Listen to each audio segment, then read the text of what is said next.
Hello everybody, this is Toy Zaros, and for this new figure unboxing and review we're going to be looking at the Transformers Generation 1 Retro Reissue Soundwave figure. So this is the Generation 1 use of the mould, but it's been painted in the cartoon colour accurate decos. So with this video we're going to unbox him live in a second, have a look at the entire contents of the packaging. We're going to do a direct comparison with boxed and loose versions of the original Soundwave, just to see how much they've changed him, because I absolutely love Soundwave, and Hasbro and Takara have treated us to various different incredibly crazy color schemes of this particular mold. We're going to have a look at how all these look and stack up together. We're going to bring in, of course, the other retro reissue cassette player, which was Blaster, released not too long, well, same time as him, and of course some of the other figures and some standard newer ones as well. So we've got loads to look at with this video. So as I start to pop all these away, I'd like to remind anybody who's not subscribed to the channel, if I'd like to hit that subscribe button for me now, please, because it really will help me out. And the other is to thank Robot Recruits, the online shop in the UK where I purchased this from, and as you can see, they got it to me nice, quickly and safely. So right, let's have a look at this. Now these are, to be fair, some of my most anticipated figures, and it's really strange because you've just seen I've got quite a few uses of this mold. I've got a couple of Soundwaves, but I just like where they are going with this whole design. I also think obviously that it's going to run its course pretty soon because they haven't got all of the G1 molds, so it's going to be one of them things that's nice while it lasts. For people who want to be able to buy these and display them in the same cases as the original, it's actually a little bit thinner. You can see it's a little bit thinner than the original Generation 1 box. So obviously if you were to get a display case to fit your G1, to fit this in, it would fit in with a little bit of a gap at the front. So that is something to be aware of. It looks to be the same height, it just looks to be that little bit thinner. But yeah, so I suppose you could still display it, but just be aware that there would be a little bit of space between the front of it. So that's just for people who wanted to know, because I remember when they used the new artwork on the boxes, it was the other way around. They were bigger, so they wouldn't fit in them. Right, before we open it up then, we've got to have a look at the amazing artwork. It's fantastic. He's going to have the red eyes as well. I do really like that. We've got Laserbeak and Ravage in there as well. I've got the originals to do a comparison. We've got the 1984 battle scene.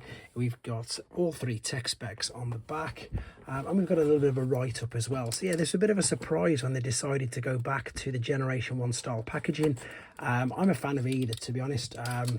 I did like some of the new artwork on the others, but again, I also love the original G1 packaging, but it just means it's going to be harder for me to store it away because we've got, as you can see, a huge plastic casing. Right, I need to set these free from there and come straight back to you. Right then, so I've set him free from the packaging, and in all honesty, this is where I would normally do some first impressions, but let's be honest, this is Generation 1 Soundwave. We don't need to do anything like that. This is spectacular. It just really is. It is some of the most basic toys, just but the cleverest idea. And again, I know that this particular alternate mode is completely defunct in today's society, and it's just so nostalgic for myself to hold this in my hands like this, you know, a brand new Soundwave. I never was lucky enough to have Soundwave as a kid, so this is probably legitimately the first Soundwave that I've ever opened up brand new. So if you can see the daft grin that's right across my face, it's worth it just for that.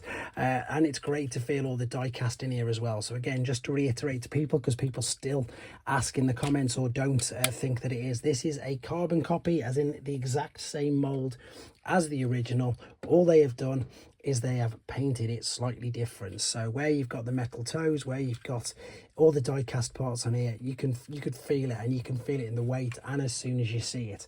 I'm going to bring him back in a second, and it's so great to be able to do things like this and not have to worry or panic that it's going to get stuck or broke. Now this is the original Soundwave molds. What I mean by that is there is only space for one tape cassette. I do believe, again, please correct me if I'm wrong, that a lot of the Soundwave uses of the mold since Generation 1 have always been like a sound blaster. I'm looking at the Balvintron one though, and that's not. So what I mean by that is the shattered glass one, see, it's got the much larger tape thing on the chest, and that was due to Sound Blaster's mold. But I'm going to stand corrected because I'm just looking at the other two I've got here. The Linkin Park and the Balvintron ones do not have the twin cassette hold anyway, so the rest of this is all completely fused. None of these move at all, but it's just, as I say, nice to press that in and it pop open with nothing to worry about. Again, the old original Microman Micro Change figure, you could literally attach headphones and stuff to this. There's your volume button. There's nothing else to say. It's so good. It's brilliant. And I am going to transform it, and I sometimes get quite a bit of stick on my channel for not transforming the G1, and the main reason for that is because a lot of the time I'm a little bit scared because I don't want to ruin, damage or break them, and I'll do it eventually, but I'll put them in their own video where I can take my time. But with this being a brand new figure, he says I haven't really got much issues with transforming him. It's super simple. I can't see if it would have changed from how I used to do it, although saying that, this is feeling incredibly stiff, and it's, yeah, scaring me, to be honest. There we go. So just spin that around. This is, again, I can 100% confirm it is definitely die cast. Let's bring it down. Oh man, it's still scaring me, you know, even though it's brand new and I'm obviously expecting it to be robust. It is really scary. Right, so of course, again, just to reiterate, there are no stickers or decals that come with this, and that is because it is not supposed to be replicating. It's not like your standard reissue figures where they reissue everything with it. This is just to replicate how he looked in the cartoon, and let's be honest, the paint apps on him make him do look like that. He's got the red eyes. That's amazing. That's so good. Right, there we go. For what it's worth, let's show you the articulation. So we can spin the head around like so. We can move the arms all the way around. They go unrestricted. You can have a bit of a butterfly hinge in it if you want. You can tell I'm really starting to make things up a little bit, but that is just for transformation. There is bicep flexion. There is nothing else. It doesn't swivel. There is no wrist swivel. That's all attached there. Don't try and do that because you will break it. There's no waist swivel, but you can turn the, not really the hips, obviously that's for transformation, but you can turn the legs in and out. There's a hyper extended knee bend, which is not the way it's supposed to go, and there's a little bit of like a toe tap or tilt, but again, all for transformation purposes. But I'm sure you'll agree it doesn't matter because he looks fantastic. Right, let's have a look at the accessories that come with him. So we've got these again, these doubled up. I should have showed you that, of course, for those of you who don't know. These doubled up, and they were what the batteries were. Of course, when you had your own personal Walkman back in the 80s, it was a battery pack, and that again is just genius in itself, and I love the fact that they've continued with it. The only thing, as I say, that surprises me, and you probably saw, and I should have mentioned it when he was in his alternate mode, is how they've got this with no gaps on the back. But yeah, all the new versions, they've always got gaps on the back, and I don't know why. Right, I took one of these off the sprue because I don't think we're going to ever need the three. I doubt very much it's going to fire.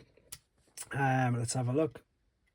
No, it's just going to drop straight out. I don't even think there's a spring loaded into it, but again, I'm not bothered. And then of course we've got the over the shoulder, which is also painted as well. That is going to go there. I can't believe how good that looks. I really can't believe how good that looks. Let's bring this out of the way just so it's not going to, well, it's reflecting everywhere because of the chrome and because of the way it's looking. Let's have a look at Laserbeak then. So this is the original one with the stickers on, and this must be a new thing. Again, I've never brought a reissue Soundwave, so this must be a new, or maybe it's been around for ages. They've obviously filed down the sharp bits, probably for health and safety, same as Optimus Prime's smokestack, so I can see what that would, I can see why they've done that, but to me it surprised me because, yeah, I don't own any of the other reissue Soundwaves. It's the first time that I've seen that happen, to be honest. Yeah, there you go, carbon copy of how he looked in the cartoon. Looks great. This is going to fit, yep, either side like so. Now this is where I have to be honest, I don't know if I prefer, I think I probably prefer the original toy with this because I love the chrome and I love obviously this, not the spikes, but I just love how much, I suppose, different it looks. It does really look cool. Now you could also, these have slots in the legs there as well, so you could of course attach him to the shoulder, and he says should sit He used to. Is he still going to now? Am I messing this up? I'm sure he used to sit on there. I don't know, maybe I'm messing it up, but maybe it's not, or maybe I'm completely getting confused with this one. Let's have a look at this. I know you could. I'm not going to waste much time doing that anyway, because again, it's nothing like the Masterpiece ones, although with this, wasn't expecting to do that. With obviously them having new joints, he would probably rest there anyway. He does. He rests that way round anyway. So that's still really good. Right, let's get Ravage out. This looks really impressive. This again is exactly how he looked in the cartoon. Got the lovely red eye, got the grey legs. Again, just to reassure you guys, these are die-cast legs. They are cold to the touch, and boy, are they stiff. They really are. There is the G1. Again, rub sign, obviously. I love that Decepticon logo on there. It's fantastic. I think I've got them upside down, to be honest, looking at that. Whereas these are what's going to go. Let's have a look on the box, see which way it should be. I've confused myself, to be honest, now looking at that. I'm just going to attach them anyway. It looks good. No, it's definitely the way around. It's got to be. The blasters coming over the top. And put them at the back like that. There we go. So yeah, comparison, it's like a darker, it's like a gunmetal greyish rather than the black. There's definite grey in the legs, which looks good. And I'm loving that Decepticon symbol right there as well. The only problem with these is, let's be honest, is getting them to balance. They don't always balance the best or straight off. Right, let's move this down. Let's bring in some, well, let's do the original one first. So this is the original Soundwave. Things to be aware of though when you get this, these are going to get loose and he's going to start leaning forward, and for some reason both of mine seem to be right leg heavy. So you can see straight away the colour difference is striking in the blue. It's really different if we go same side there. So we've got light grey and grey. We've got loads less detail on the back of this, and then on the side as well. So there we have, so this was the first version, that's your Soundwave there. This was the Japanese next version. This was Sound Blaster, which I said, which is where they started with the larger chest.